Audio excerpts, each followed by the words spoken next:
Hello everyone, welcome to a new blog of iCrick. আমরা বেরিয়ে পড়েছিলাম পুরীর উদ্দেশ্যে। আর পুরী যাওয়ার নাম শুনলেই আমার মনটা খুব ভালো হয়ে যায়। আমাদের ট্রেন ছিল সন্ধ্যে 7টায় শালিমার স্টেশন থেকে, কিন্তু সেটা কিছু কারণে 5 মিনিট আগে রিশিডিউল করা হয়েছিল।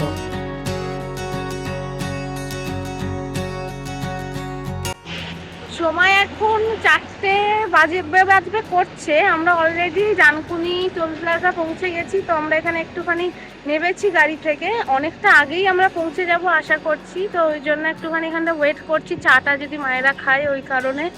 আর দেখি এখানে টুকটাক কি পাওয়া যায়। এখানে যে দোকানগুলো ছিল সেগুলো এখন উঠিয়ে দিয়েছে। এই টোল প্লাজা এটা পেরিয়ে যাব। অনেক আগে চলে এসেছি, কাকিমা অনেক তাড়াতাড়ি আমাদের বাড়ি থেকে বের করে দিয়েছে, এখনই যেতে হবে।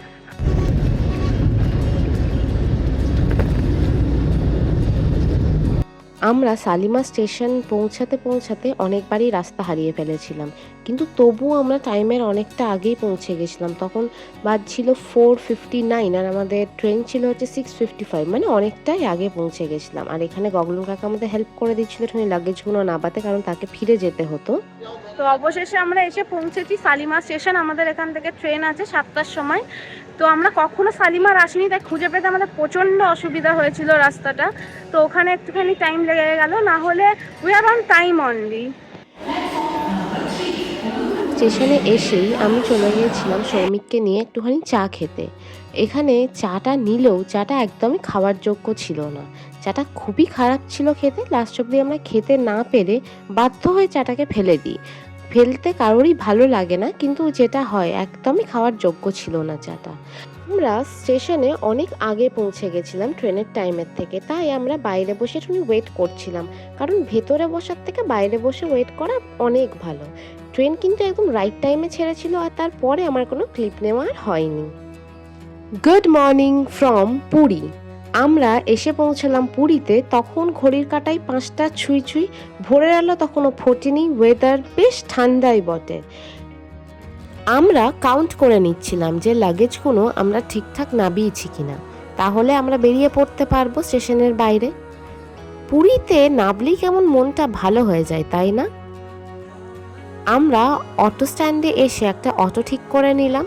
তারপর আমরা বেরিয়ে পড়লাম আমাদের হোটেলের উদ্দেশ্যে। এই রাস্তায় আস্তে আস্তে মা, মানে আমার ঠাম্মা বলছিল যে আমার ঠাম্মা যখন প্রথম পুরী আসে তখন নাকি স্টেশন থেকেই সমুদ্রের আওয়াজ শুনতে পাওয়া যেত, কিন্তু এখন আর এইসব জনবসতির জন্যে আর সেসব শুনতে পাওয়া যায় না। এই রাস্তাটায় উঠলেই কীরকম মন ভালো হয়ে যায় না? এই বাড়িগুলো পেরোলেই সমুদ্রের দেখা পাবো।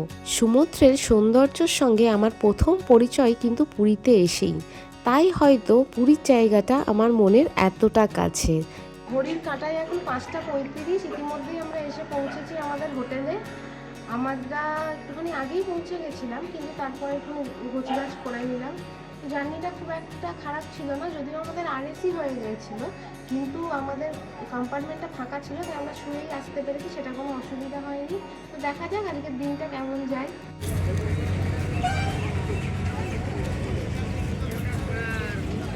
সকালে আমি এখন ব্রাশ না করে চা খেতে চলে এসেছি, তারপর গিয়ে ব্রাশ করবো।